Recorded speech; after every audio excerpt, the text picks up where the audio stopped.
People are dying. Entire ecosystems are collapsing. We are in the beginning of a mass extinction, and all you can talk about is money and fairy tales of eternal economic growth. How dare you?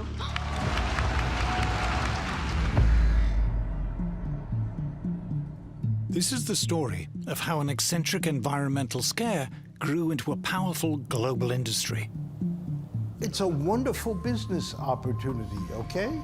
You want climate, we'll give you climate. There's a huge amount of money involved, and this is a huge, big money scam. There are not just now billions, but there are trillions of dollars at stake. It's a story of self-interest and big government funding. People like me, our careers depend on funding of climate research. This is what I've been doing just about my whole career. This is what the other climate researchers are doing with their whole career. They don't want this to end. If CO2 isn't having the huge negative impacts that we claimed it was having originally, how are we going to stay in business? A lot of people's livelihoods depend on it. They're not going to give that up. This is a story of the corruption of science. There's no such thing as a climate emergency happening on this planet now. There's no evidence of one. The climate alarm is nonsense, you know, it's a hoax. I've never liked hoax. I think scam is a better word, but I'm willing to live with hoax. It's a story about the bullying and intimidation of anyone who dares to challenge the climate alarm. To speak up against or about climate change in any sort of skeptical way was essentially career suicide. Activists are even calling for any skepticism to be criminalized. It's the story of an assault on individual freedom. It's a wonderful way to increase government power. If there's an existential threat out there that's worldwide, well, you need a powerful worldwide government, you know, to cope with it. We see all these kind of authoritarian measures being adopted in the name of saving the planet. You've suddenly got the population under control all over the world.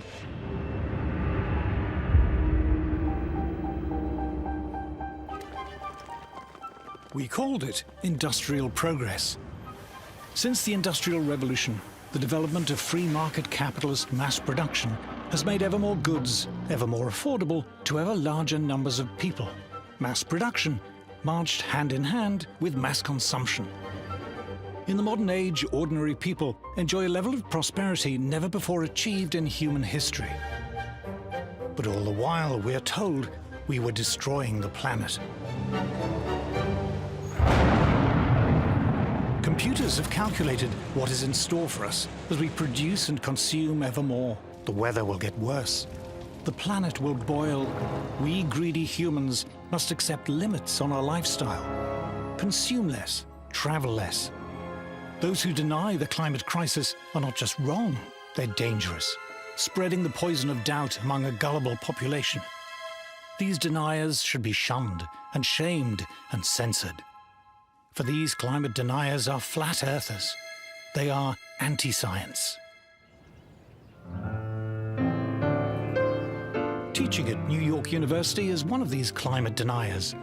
Professor Stephen Koonin is one of America's leading physicists. He was a science advisor to President Obama and both vice president and provost of Caltech, one of the most prestigious scientific institutes in the world. I teach climate science to my students at NYU, and I always tell them, check the data or the papers yourself. And they all come out of that course with their eyes wide open. Professor Koonin's best-selling book, Unsettled, argues that mainstream scientific studies, accepted by official agencies, do not support the notion that there is any kind of climate crisis at all. Of course, I've been called a denier. And my response is, tell me what I'm denying, because I'm quoting from you directly from the official UN scientific reports.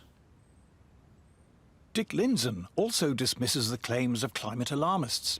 He's one of the world's leading meteorologists, was professor of meteorology at both Harvard University and MIT, and has served on the UN's Intergovernmental Panel on Climate Change, or IPCC.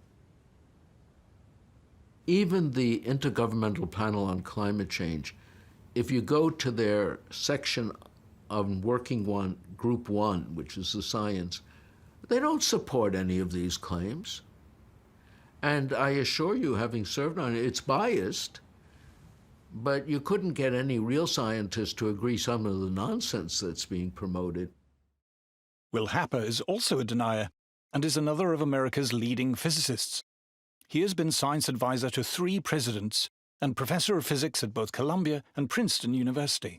There's this mischievous idea that's promoted that scientific truth is determined by consensus. In real science, you know, there are always arguments. No science is ever settled. You know, it just is absurd when people say the science of climate is settled. It's not. There's no such thing as settled science, especially climate. Dr. John Clauser is one of the most respected scientists in the world. In 2022, he was awarded the Nobel Prize for Physics. The science that's being done is appallingly bad, in my opinion. There are a large number of scientists who are in violent disagreement. They refer to themselves as skeptics. Since I am no longer worried about losing funding or a job, whatever, I call myself a climate change denier. These very eminent and respected scientists, and others like them, are not flat earthers. They do not deny science. So what's the evidence that has caused them to dismiss the climate alarm as nonsense?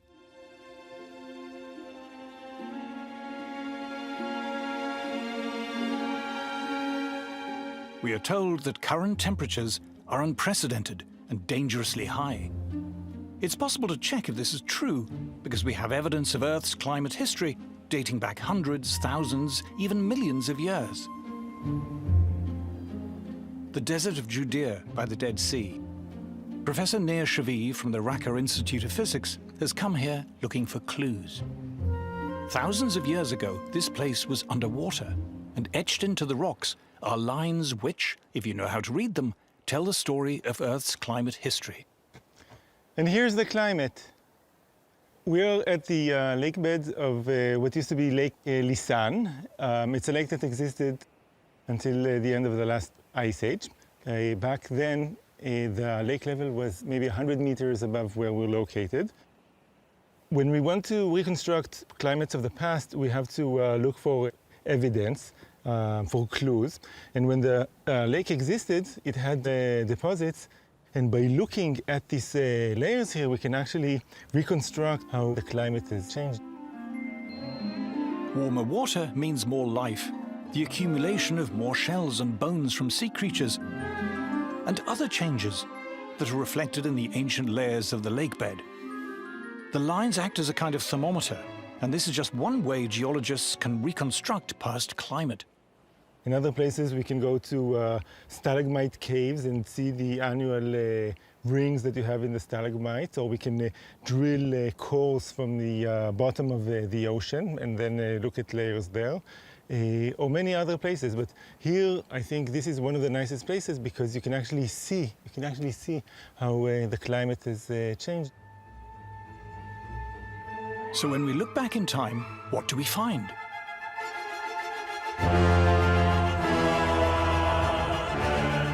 For 200 million years, dinosaurs roamed the Earth. An Earth marked by fertile, dense forests, teeming with life. And at no time during those 200 million years were temperatures as cold as they are today. If you go back, let's say, 200 million years, it was maybe 13 degrees warmer than it is now. So, on the geological perspective, this is not at all unprecedented. For the last 500 million years, temperatures have varied greatly. But for almost all that time, the Earth was much, much warmer than today. Compared to the last half billion years, the Earth right now is exceptionally cold.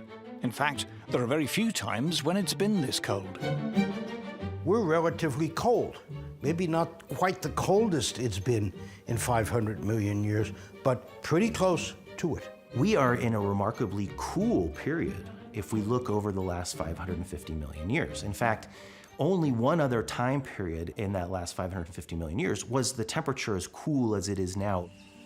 The mammals who now inhabit the Earth began to evolve around 60 million years ago, when the world was much warmer than today. If we just look at the last 65 million years, so this is after the dinosaurs go extinct, mammals really start to take over, and our evolutionary ancestors start to live on the land. Any time period within the last 65 million years was warmer than it is essentially today. The Earth's mammals, humans included, appear to thrive when it's warm, warmer than it is now. There's no doubt that warm is better than cold in geological history. We are a tropical species. A human being in the shade, naked, dies at 20 C from hypothermia.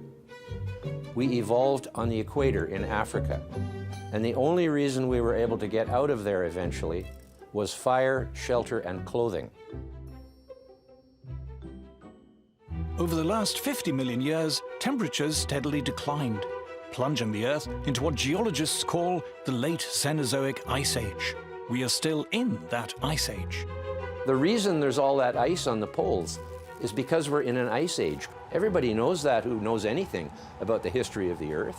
This is an ice age. We're at the tail end of a 50 million year cooling period, and they're saying it's too hot. If we zoom in on the past few million years, we see temperatures sinking, and as they do, fluctuating between extremely cold periods and slightly milder periods.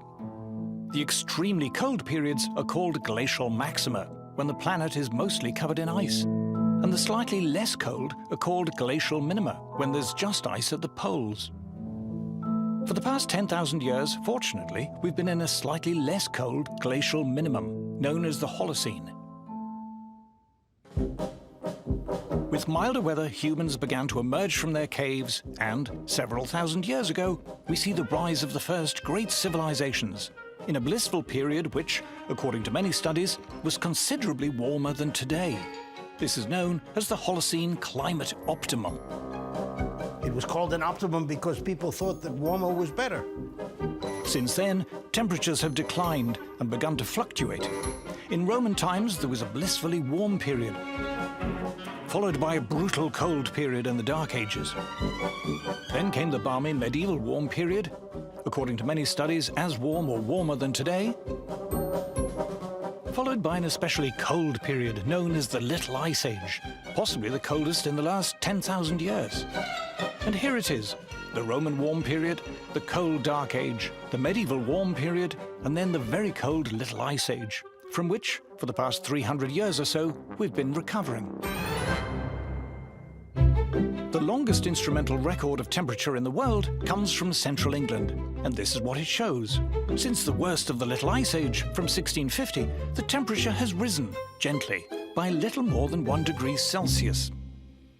The central England record of temperature is a world treasure. You know, it's the longest continuous record that we have, and it's certainly not a very alarming record. It began in the depths of the Little Ice Age, and so you can see the slight warming that followed the Little Ice Age.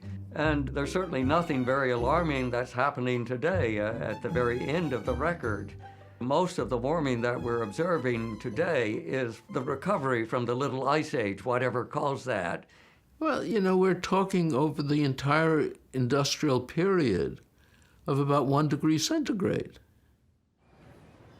To put this 1 degree in perspective, let's look at New York Central Park. Records show that there has been no overall change in temperature here since 1940. But from one year to the next, the average temperature can vary by 3 degrees Celsius, without many New Yorkers even noticing. In fact, between the warmest year in the 1960s and the coolest in 2000, there's a difference of 5 degrees Celsius. The average temperature on this day in this year might be 5 degrees different from the average temperature a year ago or 2 years. You know, when I hear people pontificating about 1.5 degrees leading to the end of civilization, I think, what have they been smoking? You know, are you crazy? All right, so. According to thermometer readings since 1880, there's been a very mild increase in temperature. Only by stretching the y-axis on this graph is the increase noticeable. This is the rising line used by official agencies as proof of global warming. But is it accurate? Professor Ross McKittrick is an expert in statistical analysis at Guelph University. He noticed something odd about modern thermometer records. Thermometers, even in the same region, give out very different readings, depending on where they're located. I was interested in the question of how do you explain the spatial pattern of warming? So some places warm a lot, some places don't warm much. And it turns out it's highly correlated with the spatial pattern of economic activity. Where there are more people and there is more human activity, there's more heat. This is known as the urban heat island effect. Urban heat island effect is essentially London, right? You pick London. With buildings, with a lot of activities, tends to be a few degrees. I mean, we're talking now Celsius, right? Even 4 or 5 degrees Celsius warmer than outskirts. This is a phenomenon of urbanization. These days, the obvious effect is actually concrete retaining heat. This can be illustrated with a satellite heat map of Paris. The center of Paris can be as much as 5 degrees Celsius warmer than the surrounding countryside. Paris, London, Beijing, Shanghai, you name it, New Delhi, all of them absolutely demonstrated the effects. So how has this affected the official temperature record? In the early part of the 20th century, it was normal to erect weather thermometers just outside towns, close enough to check every day, but away from the heat of urban life. But over the 20th century, those towns have expanded. Suburbs have spread. There are more roads, more cars. Thermometers which were once outside towns are now surrounded by shopping malls, offices, factories, and houses. These towns and all the locations where thermometers are located, on average, they've all grown in population, let's say since 1880. You've got buildings growing up around the thermometers, you've got parking lots, so you've got all of these non-climate influences which are affecting the temperatures, which raises questions about the quality of thermometer data for monitoring global warming. To correct for this corruption of the data, an obvious solution is to use only records from rural weather stations, which have been less affected by urban development. This has now been done by a team led by Dr. Willie Soon. We combine all the best rural stations, anything that we can correct for, we correct for, and we show if you just don't use this data set and use only rural, you get a very different kind of picture. According to rural temperature records, temperatures rose from the 1880s but peaked in the 1940s. Then there was a marked cooling until the 1970s. After that, temperatures recover, but are still today barely higher than they were in the 1940s. What we see is that basically you have a warming from the 50s or so to 1930s and 40s and started to warm and then cool in a substantial way to the 70s, about 76 or so. Instead of a long-term systematic warming trend, it has a variability, multi-decadal, like every 50, 60 years or so, kind of a variation. It's not just rural thermometers that show little warming. Merchant ships and other naval vessels have been measuring the temperature of the sea since the 19th century. In red, we see the land temperature record since the 1860s, which has been inflated by urban thermometers.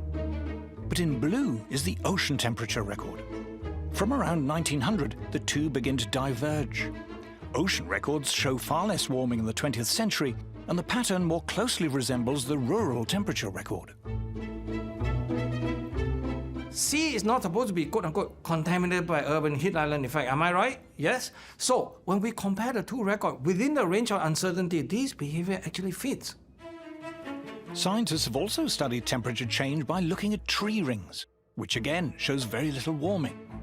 There's a gentle rise till the mid-20th century, a cooling to the 1970s, followed by a mild recovery. Once again, it shows temperatures today are barely different to those of the 1930s and 40s, and the pattern closely resembles rural temperatures.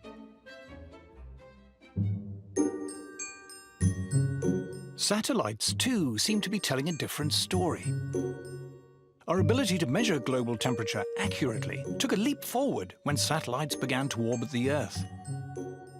One of the scientists who pioneered the use of satellites to measure temperature is Dr. Roy Spencer, who in the 1980s was senior scientist for climate at NASA's Marshall Space Flight Center.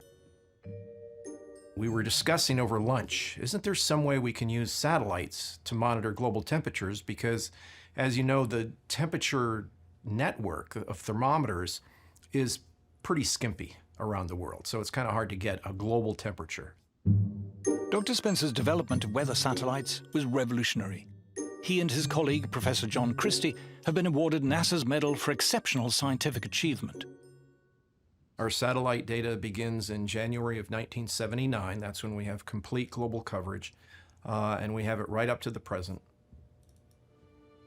There was one critical question about temperature that satellites were singularly well equipped to answer.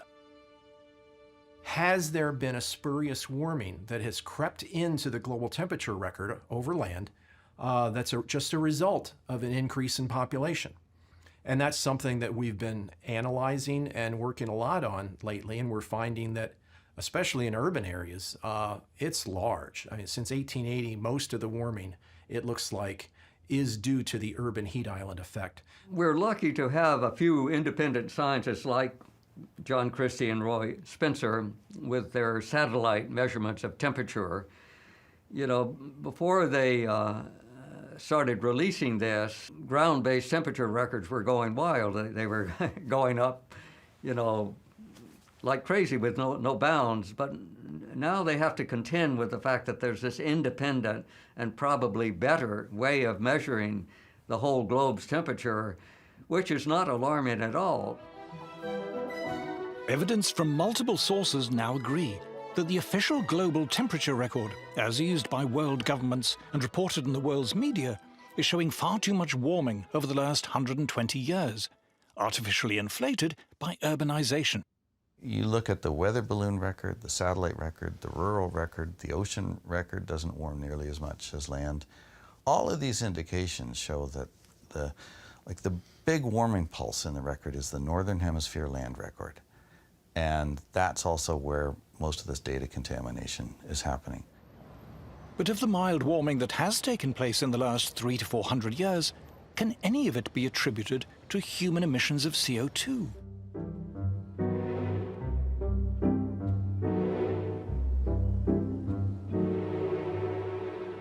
Professor Henrik Svensmark is visiting the Hebrew University of Jerusalem and taking a stroll in the Evolution Garden, dedicated to preserving the oldest surviving plant species on Earth. These plants aren't just pleasing on the eye. They can also tell us about levels of CO2 in the atmosphere in Earth's geological past.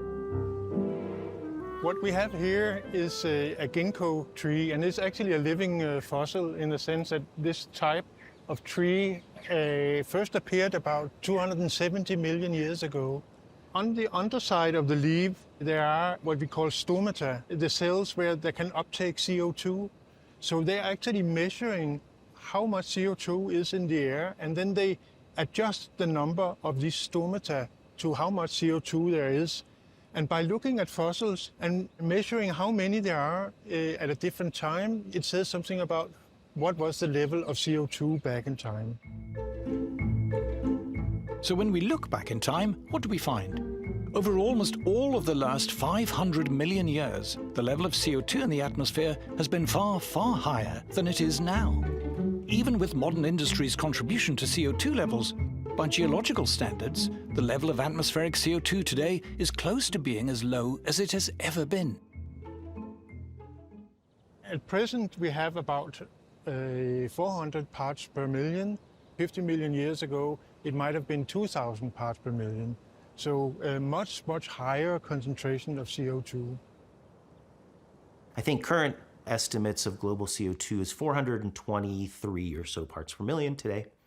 If we look through the Phanerozoic, the last 550 million years, we would see CO2 on the order of 7,000 parts per million. CO2 is plant food, and the result of much higher levels of atmospheric CO2 in the past was a much, much greener world.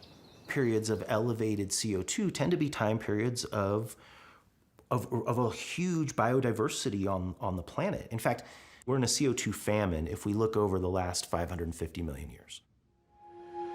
At the depths of the most recent glacial maximum, the amount of CO2 in the atmosphere sank so low, all life on Earth came close to extinction.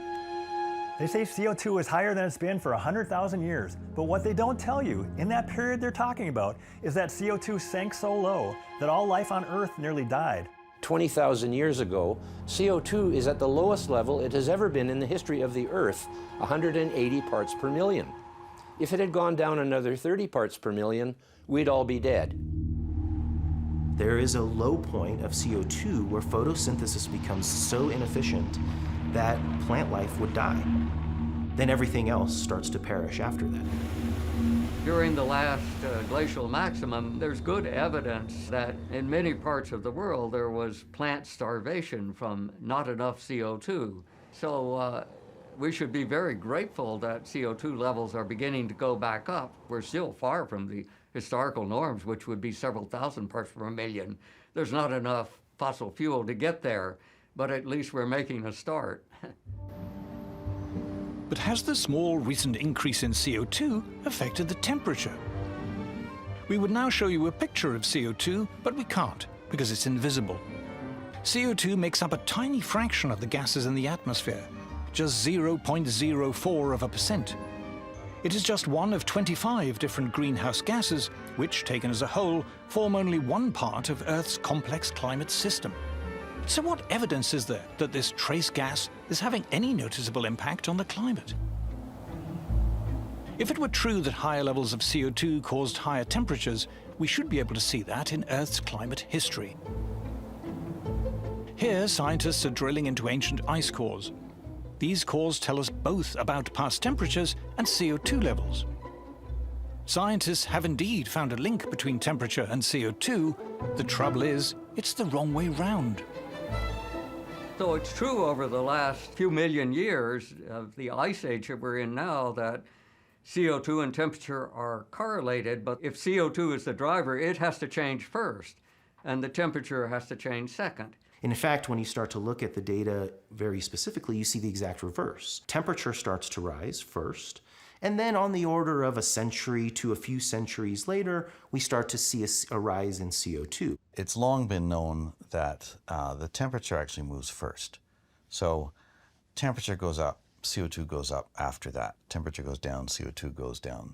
Ice ages start when carbon dioxide is at its maximum, and ice ages end when carbon dioxide is at its minimum, which is the exact opposite of what would occur if carbon dioxide was controlling the temperature. The question of whether CO2 drives the climate is easily resolved. You can look back in time over hundreds of millions of years. CO2 levels have changed radically many times. Did this cause temperature change? No, absolutely not. CO2 has never driven temperature changes in the past, never. Nor is it clear in recent times that CO2 is having any effect on temperature. Here we see industrial output of CO2 since 1750. From the mid-19th century to the mid-20th century, there was only a slight increase. It's not until the 1940s that industrial production of CO2 begins to take off. But this doesn't match the temperature record.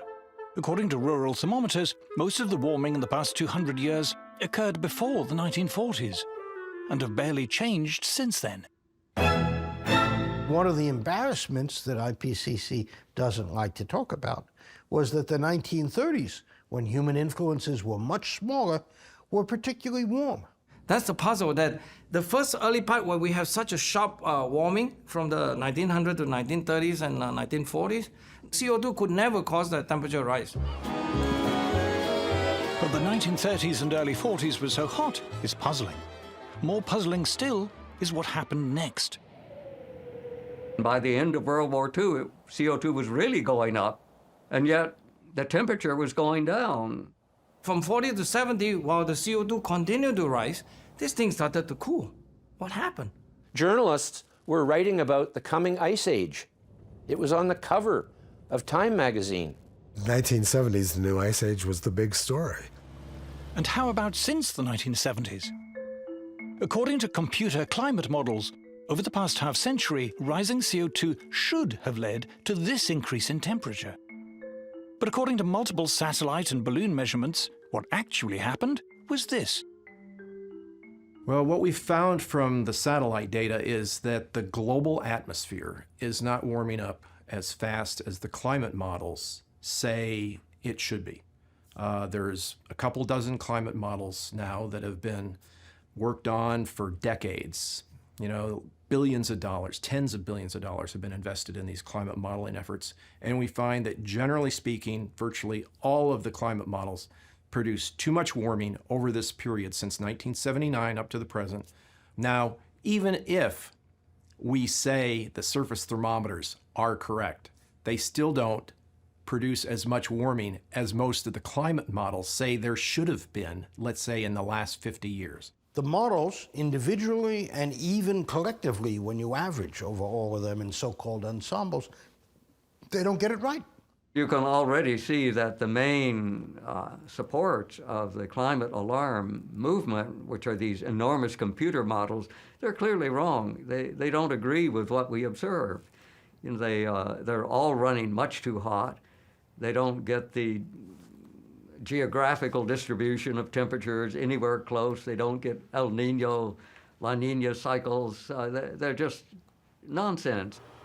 All climate models are based on the assumption that CO2 drives temperature change. But actual observations and historical evidence clearly suggest that it doesn't. Yes, I assert that there is no connection whatsoever between CO2 and climate change. That's all a crock of crap, in my opinion. There is no truth to the idea that the Earth is warmer now than it has been in the past. It's a lie. There is no truth that CO2 is higher than it should be. That is a lie. Earth's climate has changed many times over the course of its long history and will continue to change without any help from us. Climate always changes, you know. Who denies climate change? It's always changing. But if CO2 doesn't drive climate change, what does?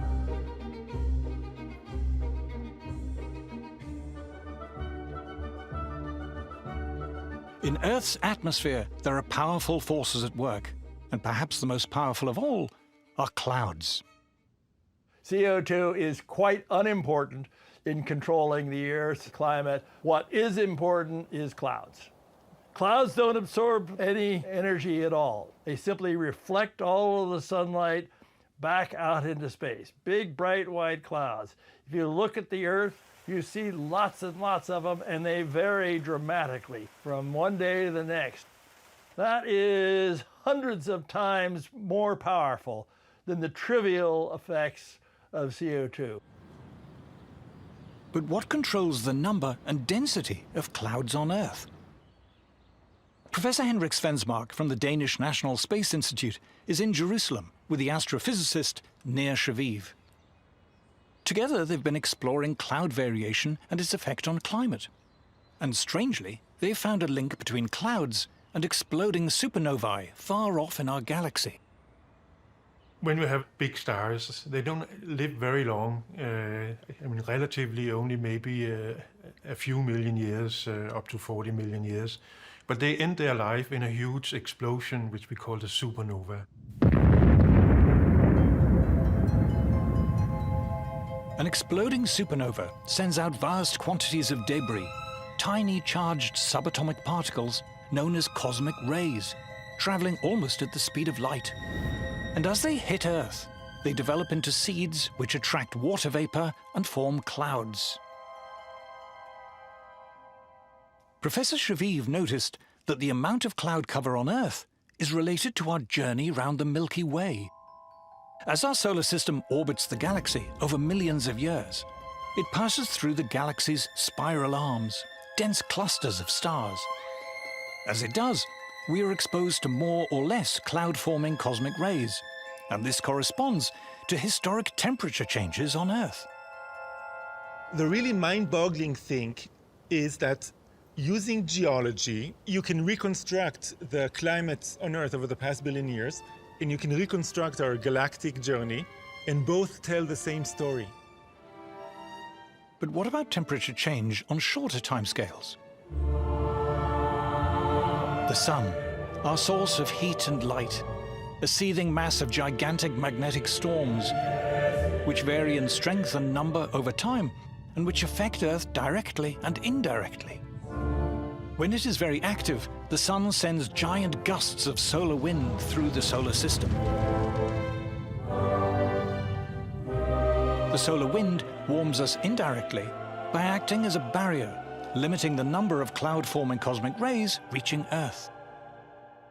So from the sun, we have the solar wind. It carries the sun's magnetic field out to a large distance, and it works like a shield against cosmic rays. When the sun is more active, you have a stronger solar wind, you have less cosmic rays reaching the inner solar system and reaching the atmosphere, and the clouds which are then formed are less white. They reflect less of the sunlight, which means that it's going to be warmer here on Earth. Here is a proxy reconstruction of ocean temperatures over thousands of years. And here is one of solar activity over the same period. What is causing the ocean temperature to change is clearly variations in solar activity. Because IPCC is determined to go on a narrative that only CO2 can drive the climate system, they turn off the sun essentially, right? Because the sun is just a background thing for them, that it doesn't do anything. Astrophysicist Willie Soon decided to look again at the rural temperature record for the past 150 years. Then he looked at a record of changes in solar activity over the same period. To Dr. Soon, it was obvious that it was the sun, not CO2, that was driving temperature. As of 2023, IPCC says is that the sun have absolutely zero chance to explain the changes of the climate system on a broad scale, let's say global warming or northern hemisphere. We say no. We can easily demonstrate the sun can explain all of it. There's zero for the CO2, 100% for the sun. How's that? Why are these and other studies never reported in the mainstream media? And if climate change is natural, what are we to make of the alleged terrifying increase in extreme weather events? Of the heat waves and hurricanes, of forest fires, droughts, and the rest?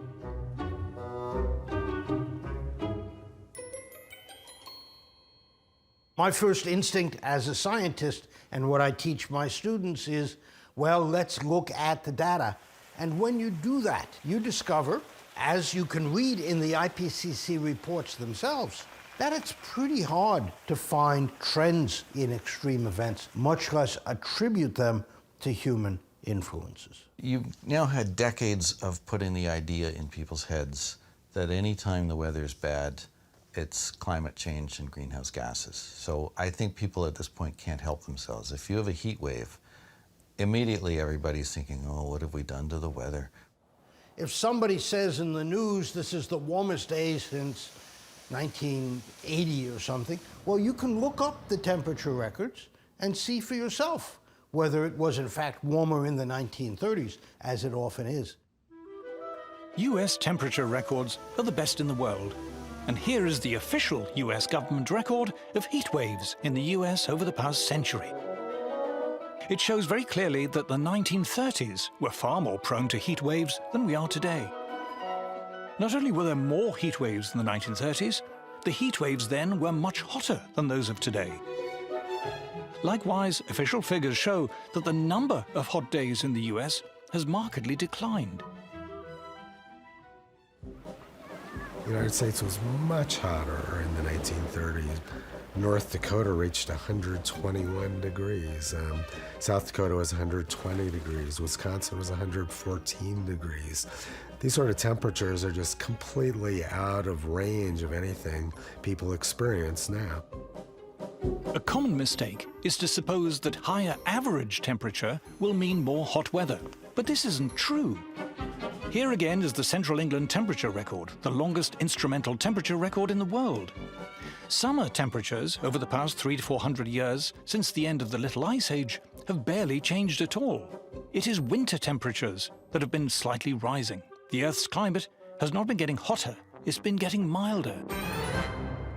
That's certainly being observed all over the world. If you look at temperature records, high temperatures are almost unchanged. But cold temperatures at night or during the winter are going up a little bit.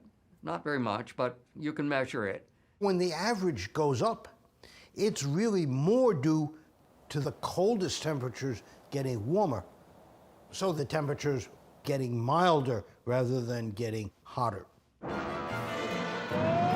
What about the increasing number of wildfires we're often told about? If you look at the actual number of forest fires from satellite observations, the actual number is going down. Here is an estimate of global wildfires since 1900. It shows a clear decline. And here is a record of areas affected by wildfires in the US. It shows that wildfires were far, far worse in the 1930s. From 1930s and 1920s, when you have data, the thing was huge. 5 to 10 times bigger than the current level. How about hurricanes? The US has by far the best record of hurricane activity in the world. Over the past 120 years, there is no overall change. In fact, the trend is slightly down. When you look at the data for hurricanes, technically tropical cyclones, you see that there is no long-term trend. How about the rest of the world? Here is a chart of global hurricane activity over the past 40 years. Hurricanes have been around forever. You know, we've got good proxy records of hurricanes, and there's been no change in their frequency. Even the IPCC admits that. How about melting ice caps and drought? Here's a satellite record of temperature in Antarctica since the late 1970s. It shows no increase whatsoever. And here is a record of global drought since 1950. There is no observable increase at all. Polar bears are meant to be going extinct, but studies suggest their numbers are growing. The Great Barrier Reef, too, has recently reached record levels. There's no such thing as a climate emergency happening on this planet now. There's no evidence of one. Yeah, the extreme weather event story is just absurd. There's no basis to it at all. It's just based on propaganda. The actual data shows the opposite. I've shown you the official data, the official science. Tell me what I'm denying. The climate alarm is nonsense. You know, it's a hoax. I've never liked hoax. I think scam is a better word, but I'm willing to live with hoax. But why are we told, again and again, that man-made climate chaos is an undisputed scientific fact, beyond question, beyond doubt?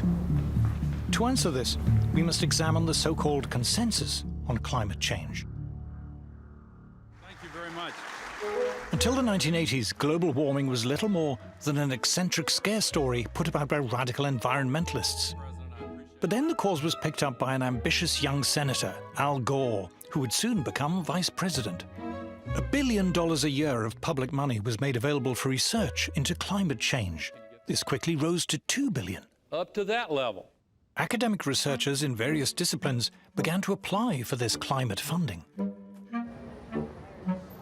If you want to qualify for money that's labeled climate, well, you take whatever you're doing and you add a little bit of climate speak to it, and away you go.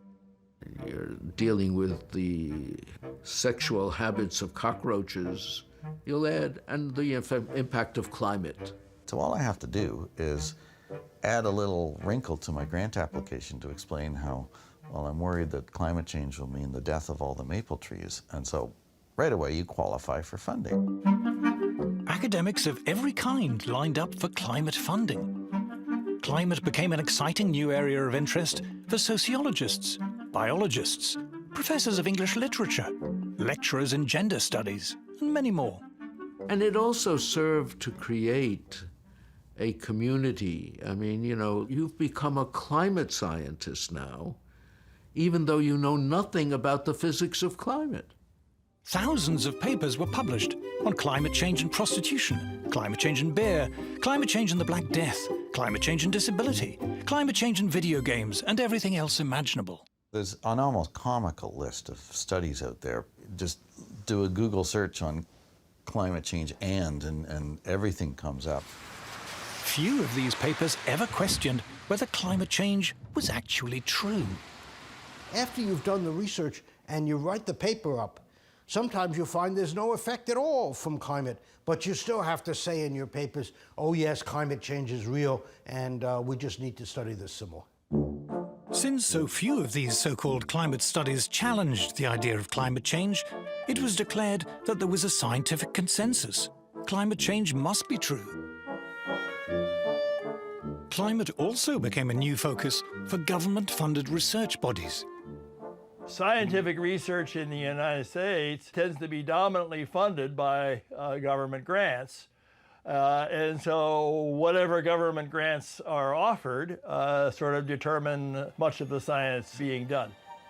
It was during the Cold War that many government research bodies were set up. But the end of the Cold War and pressure on government spending has left many of them struggling to justify their continued funding. The United States Congress only funds problems, okay? Research into problems, whether it's money that goes to NASA or NOAA or National Science Foundation or Department of Energy or any other alphabet soup, organization. It's always been a problem to support your research or your existence, or raison d'etre. And so climate was a godsend. If Congress is willing to pay you to find evidence of global warming, by golly, as a scientist, we're going to go find evidence of it, because that's what we're being paid to do. And guess what? If you don't find evidence, or say the evidence suggests it's not a problem, your funding ends. This totally corrupts the way we look at the science. Who was the famous gangster asked, "Why do you rob banks?" And he said, "Well, because that's where the money is." The climate alarm brought funds, and the bigger the supposed threat, the more funds seemed to flow. The publicly funded science establishment now had a direct financial interest in playing up the alarm. So there's a huge incentive to over-exaggerate or to speak in hyperbole, even if the data doesn't support exactly what you're saying, because that's what brings the funds. I was in that boat. I was someone that was defending climate change as a grad student quite a bit, because the truth is I didn't give it too much thought, but I thought, well, it's getting a ton of attention. It brings a ton of money into the earth sciences. Even if I don't buy all the hyperbole, what's the problem? By the late 1990s, what had started as an environmental scare story was gaining momentum.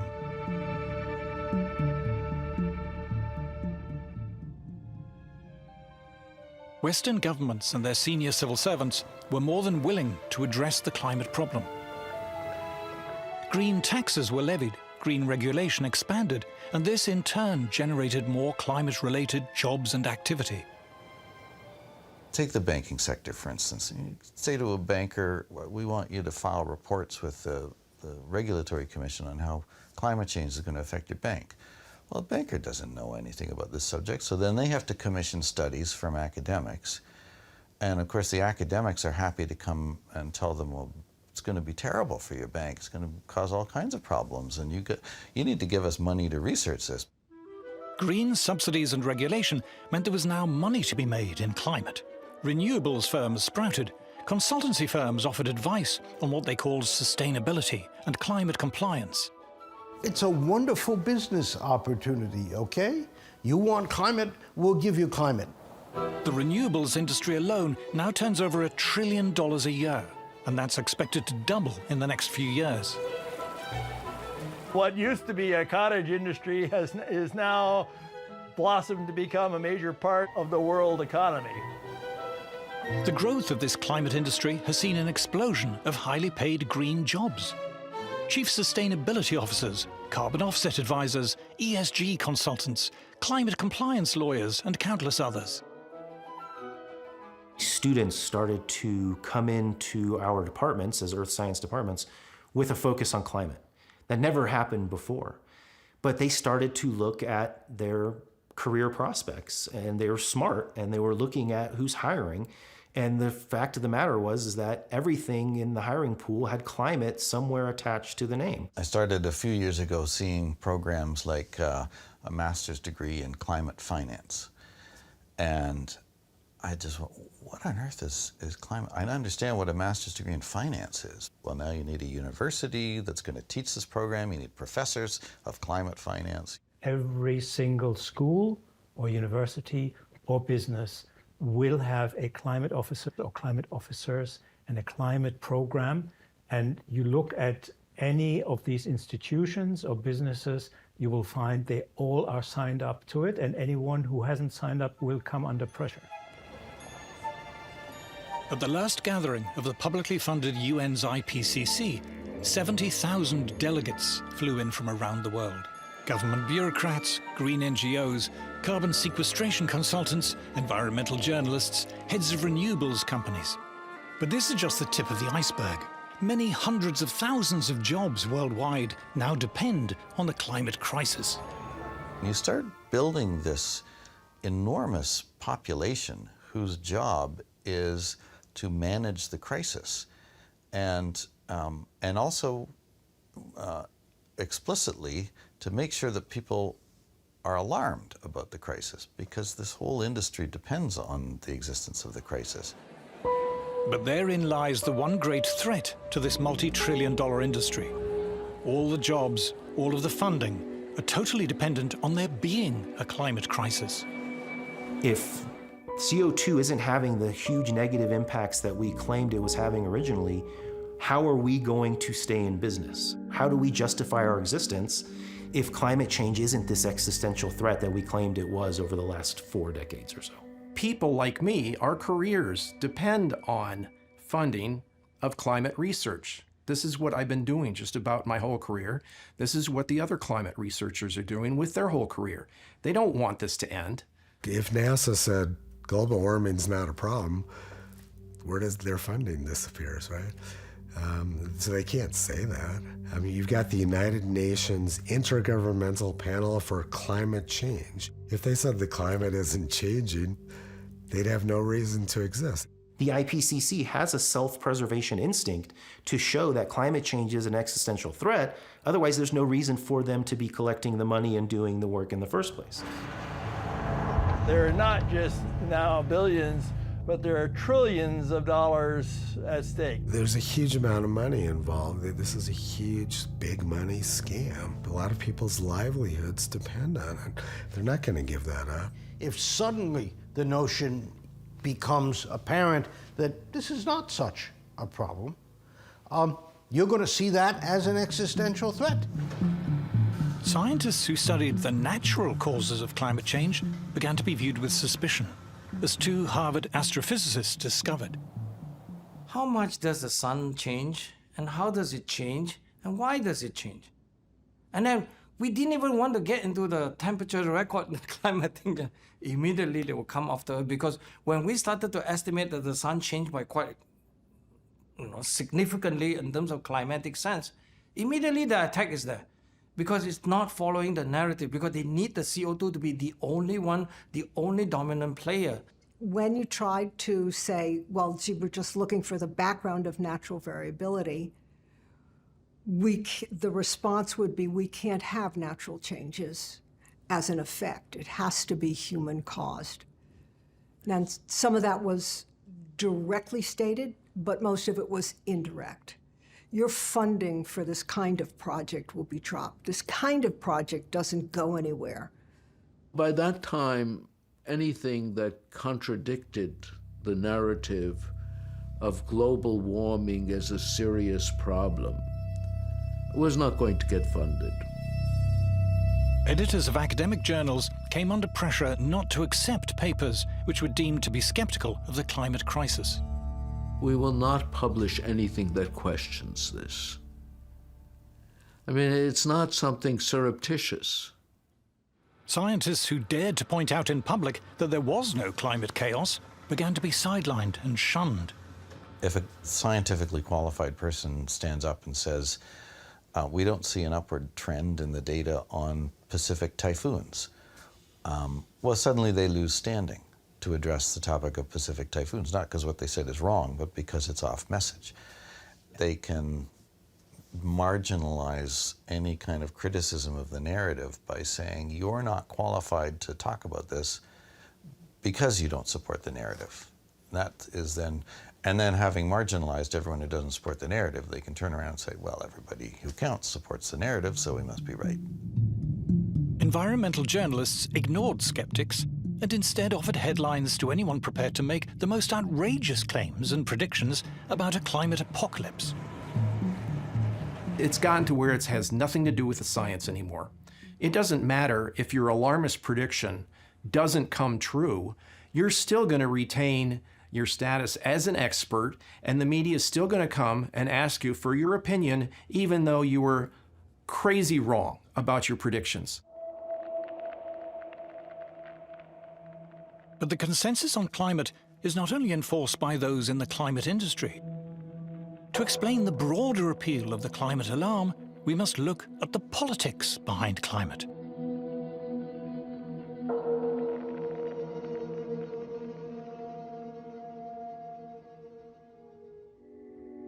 From the start, the climate scare was political. It came from the environmental movement, the sworn enemy of free market industrial capitalism. Finally, we've got them. We can claim that it is the free markets who are destroying the planet, and we need big government to save us. The climate problem, it is said, stems from the irresponsible actions of greedy, feckless individuals who have too many babies and drive too much and consume too many products, and of the capitalist corporations who pander to their whims.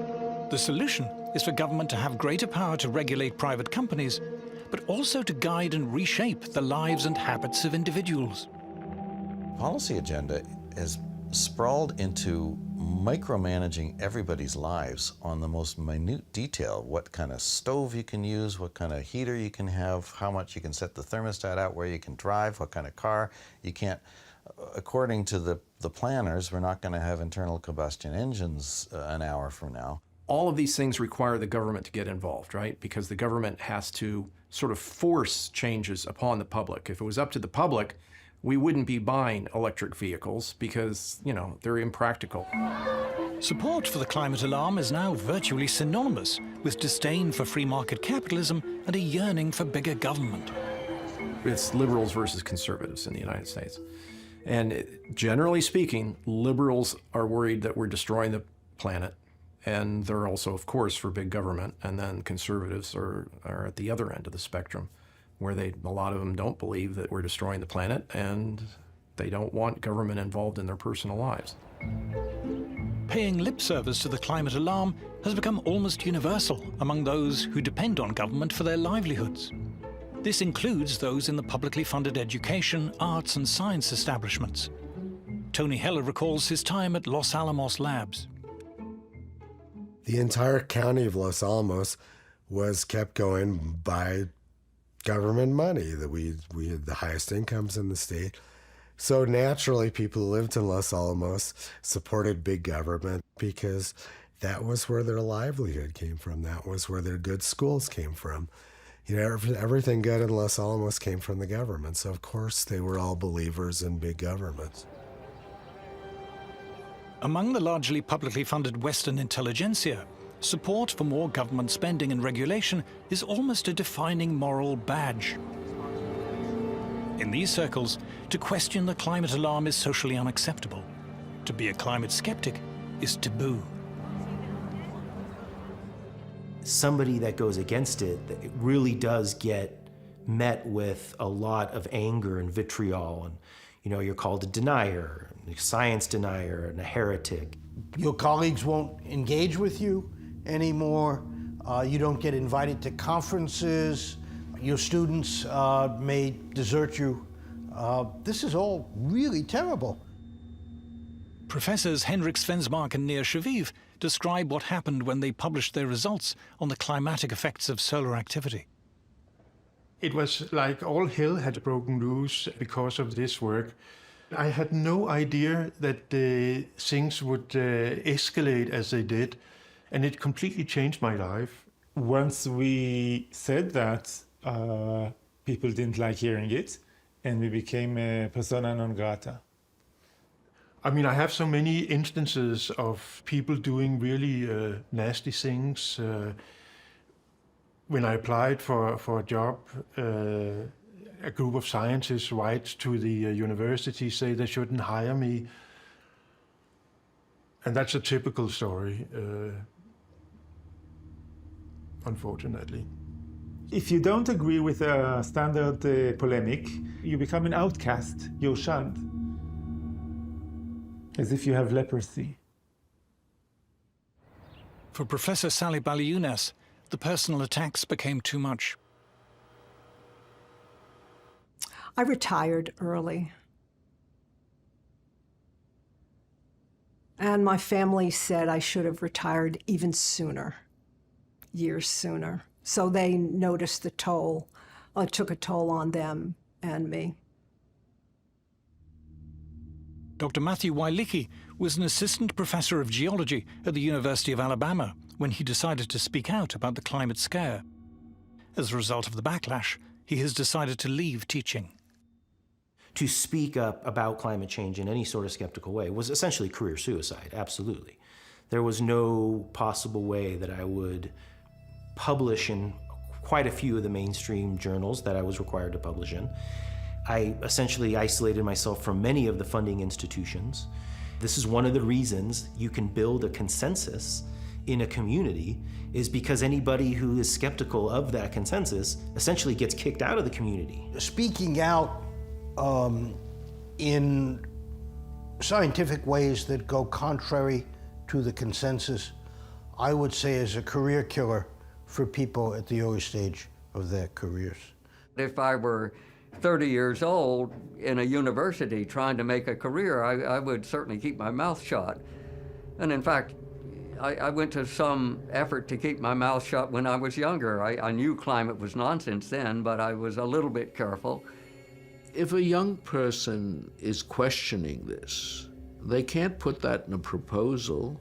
The proposal will be denied, and they can't effectively publish because the gatekeeper will keep them out. And so it would end their career. You have to go along with the global warming story. If you don't, you're going to get cut off, you're going to lose funding, you're going to get your career ruined, you're going to be trashed by the community, you'll be despised by your coworkers. The so-called consensus on climate has itself become a weapon, a form of bullying, intimidation, and censorship used against those who refuse to conform. It's a tool that people use to bludgeon their opponents and the skeptics and to attack their character. According to its critics, far from being scientific, the militant, intolerant climate consensus represents a devastating assault on free scientific inquiry.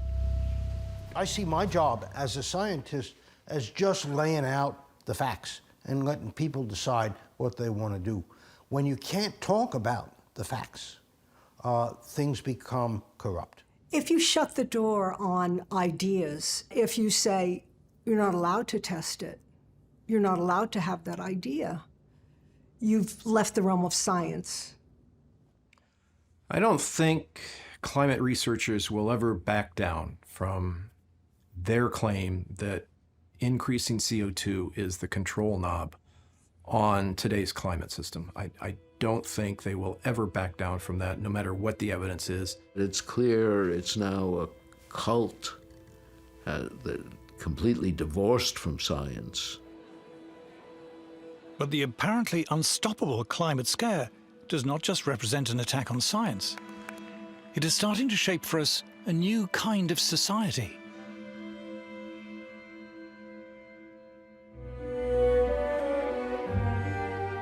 Environmentalists like to pose as anti-establishment, but their demands are well received and piously echoed by King Charles and the Archbishop of Canterbury, the BBC, the UN, the EU, by heads of government, the World Bank and World Economic Forum. In fact, by the entire state-funded ruling establishment. Global warming is like the perfect problem that government can get involved in to grow the influence of government. It's a wonderful way to increase government power. And if there's an existential threat out there that's worldwide, well, you need a powerful worldwide government, to cope with it. If you're a climate activist, you're actually facilitating a huge validation of the government running our lives. Many environmentalists, most environmentalists, all environmentalists who consider themselves to be radical, progressive alternatives are in fact simply reinforcing the mantras and the mainstream arguments of the entire establishment. The demands on the government mean that the government suddenly gains the authority to interfere into every nook and cranny of our lives and how we live. Everything has a climate narrative attached to it. How much you consume, where you spend your money, how much you travel, who you interact with, what types of food you eat, whether you eat meat. Everything has some sort of aspect that can be controlled with a climate lens. Suppose 20 years ago somebody had hatched the idea that I would really like to ban cheap energy. I'd really like to control everybody's appliance purchases. I'd really like to tell everybody where they can go. And basically, I'd like to have dictatorial control over everything. Well, it's not going to fly. No, everybody would think you're a nut and would ignore you. But fast forward 20 years, that's what's happening. The publicly funded establishment in the West is so large and powerful. It is able to impose and enforce the official consensus on climate through its control of schools, universities, government, and much of the media. State broadcasters like the BBC exclude climate skeptics. Broadcasting regulatory bodies forbid private stations from disseminating skeptical views, threatening them with having their broadcasting licenses revoked.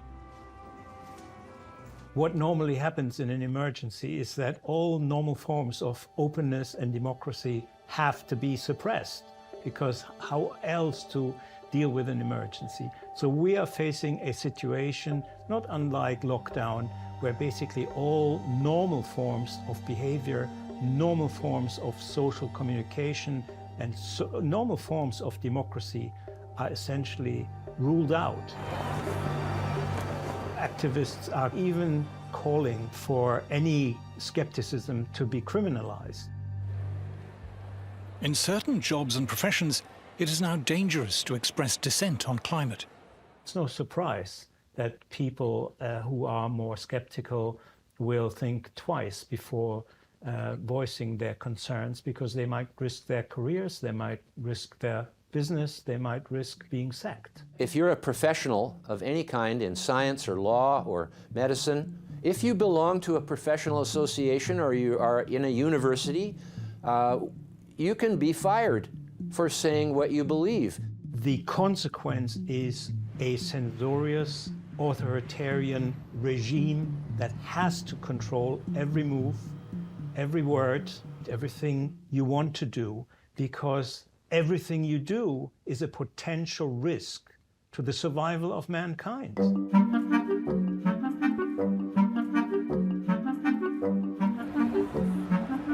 Climate protesters condemn capitalism, but at their anti-capitalist rallies, it's hard to spot anyone who looks like a worker, like a docker or crane driver or steel worker or a beautician or a trucker. The workers, it appears, are totally absent from these rallies, and for very good reason. Today's climate alarmists complain not that capitalism isn't producing enough, but that it's producing too much. The modern capitalist system has led to prosperity. More and more people have more and more things. The modern anti-capitalism of the present time is a critique of capitalism that it gives us too much. They think that the problem with capitalism now is actually that it's giving out too many rewards en masse to ordinary workers. And what they want instead, and this is often very explicit actually, is a much more austere, simple kind of lifestyle in which the mass consumption, the consumption choices of the great bulk of the population are controlled or even prohibited. You have to consume less, you have to holiday less, you have to drive less, you have to eat less, and so on. It seems that what upsets many environmentalists is not the failure, but rather the success of capitalism in producing an abundance of affordable goods for the masses. Ordinary working people, for once, we've arrived at a point in history, in the Western world at least, where mass manufacture has allowed them cheap clothes, cheap food, cheap furniture. Therefore, you get a clash when affluent environmentalists express their disdain for mass consumption. People going on those big, huge cruise ships. It's like thousands of them. It's like, what are they doing? Oh my God, there's all those cruise ships, like ruining Venice, you know, ruining all our beautiful... We own them, don't we? They're not... What are they going there for? What you have here is a classic example of class hypocrisy and self-interest masquerading as public-spirited concern. You could take these kind of green socialists much more seriously if they lived off-grid, they cut their own consumption down to the minimum, they never flew. Instead, you get constant talk about how human consumption is destroying the planet, but the people making all this talk show absolutely no signs of reducing their own. What environmentalists call degrowth is being achieved by the trashing of our conventional energy and transport systems, and the forced introduction of expensive and unreliable alternatives. Already this is having the desired effect on industrial manufacturing, which is straining under the burden of punitive green taxes and regulation and higher energy prices. The people behind the climate alarm couldn't give a damn about manufacturing. They have nothing to do with it. They don't know people who work in manufacturing whose jobs and lives depend on it. They're not excited by industry or industrial progress. They explicitly want to shut it down.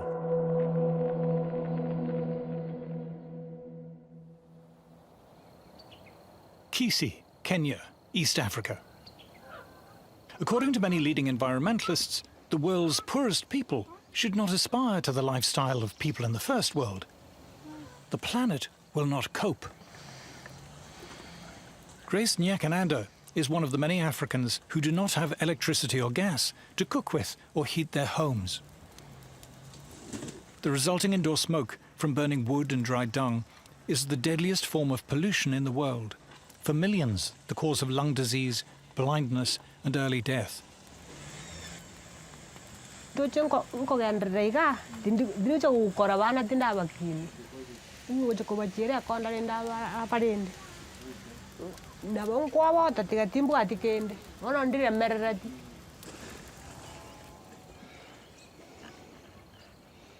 not just cheap, reliable electricity that Africa needs. Agricultural productivity here is incredibly low. Increasing it takes fossil fuels to make fertilizer and drive tractors and other farm machinery. Jasper Mashogu is a farmer. Each and every African wants to develop, and improving agriculture is one of the easiest ways to do that. Agriculture is tightly tied to fossil fuels that the Western nations are saying we should not have access to. Around a third of the food produced in Africa rots before it ever reaches the mouths of consumers. To prevent this terrible waste, Africa needs plastic packaging, refrigerated lorries, and good roads.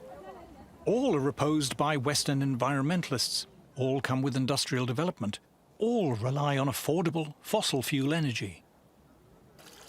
Diarrhea from drinking dirty water still kills hundreds of thousands of African children. But clean water requires large industrial water purification plants and a modern water supply network. And this will come only with cheap energy. I think it's pretty obvious that the West has got what it has because of fossil fuels. When people say Africa doesn't need fossil fuels, I wonder. I don't think they want what's best for us. They don't want us to develop, and that means we continue being starving. We continue being poor. Most people don't know what climate change is. They don't care. They want food on their table. They want to beat poverty. They want to beat hunger. They need money to better their lives. They want to flourish. That's just it. When they use the word sustainable development, they're talking about no development. Exactly. I mean, the point is that, you know, to develop sustainably means not to use too much energy, not to use too much carbon, you know, net zero, the idea that you mustn't use too many resources, the fact you mustn't produce enough consumer goods because consumption is bad. So ultimately, you know, the idea of development is out the window. The Greens think the Africans should never use their resources the way the Europeans or the Americans or the Canadians or the Australians have used theirs. They are also in favor of punitive taxes, border taxes on any African country that wants to export their goods to Europe if they do use their resources. So that sums up the ethical ruthlessness and depravity of the green agenda. But climate alarmists have a problem. Many countries in Africa and across Asia are simply ignoring the environmentalist demands of Western governments and international agencies. Communist China is estimated to be building an average of 2 new coal power plants a week. China now uses more coal than the rest of the world combined. Which is one of the reasons why this whole climate agenda is falling apart, because the rest of the world is not cutting emissions, is not moving to renewables. In the West, too, for many people, climate alarmism is wearing thin. Ordinary people are not stupid. They have seen one ridiculous claim after another fail over and over. What this does is leave people with a profound and justified cynicism about what the scientific establishment says and about what the government says. To fix the climate crisis, we're told, we must give up our cars. We must pay more for fuel, heating, clothes, food, fly less, limit where we go. This attack on mass travel, mass tourism, mass consumption holds little appeal to the masses. People have started to realise it's going to cost them a lot of money to simply live the lives that they weren't leading, that they want to lead. And as soon as that started to happen, I could see people in the United Kingdom who had previously been indifferent to environmentalism suddenly think, how dare they do that, right? How dare they try and take away what we consider to be not luxuries, but necessities. The whole policy of sustainability is about restraint. It's about restriction, it's about doing less. And that, obviously, for most people is anathema to their everyday needs. The fact that there is actually an ideological movement of people who think that cheap mass production of whether it's houses or anything else is a problem. I mean, for God's sake, no wonder people become disdainful of the kind of middle-class outlook of environmentalism. But that is literally what people say. How can we stop people buying cheap things in shops? When climate protesters climbed onto an underground train in London's East End, they were not cheered on by working commuters. They were hurled abuse, pelted, angrily dragged off the train, and received rough treatment on the platform. If you were to go into a pub frequented mainly by what the Americans call blue-collar workers, you will find that being sceptical about climate change policy is not going to get you thrown out. Quite the contrary, somebody will probably buy you a drink. They can tell that behind all the talk about climate emergency, climate crisis, what there actually is an animus and a hostility towards them, their lifestyle, their beliefs, and a desire to change it by force if necessary. Punitive and restrictive policies, carried out both in the name of climate change and COVID, have sparked protests in Britain, Canada, and other Western countries. Anti-establishment politicians and movements are gaining support. What they underestimated was the fury that this would meet with ordinary people who just say, you can't do this, so you suddenly get this new movement. Many working people are not merely sceptical, but positively angry about the climate alarm and all that flows from it. There is a suspicion, or perhaps realization, that climate change is an invented scare, driven by self-interest and snobbery, cynically promoted by a parasitic, publicly funded establishment hungry for ever more money and power. An assault on the freedom and prosperity of the rest of us.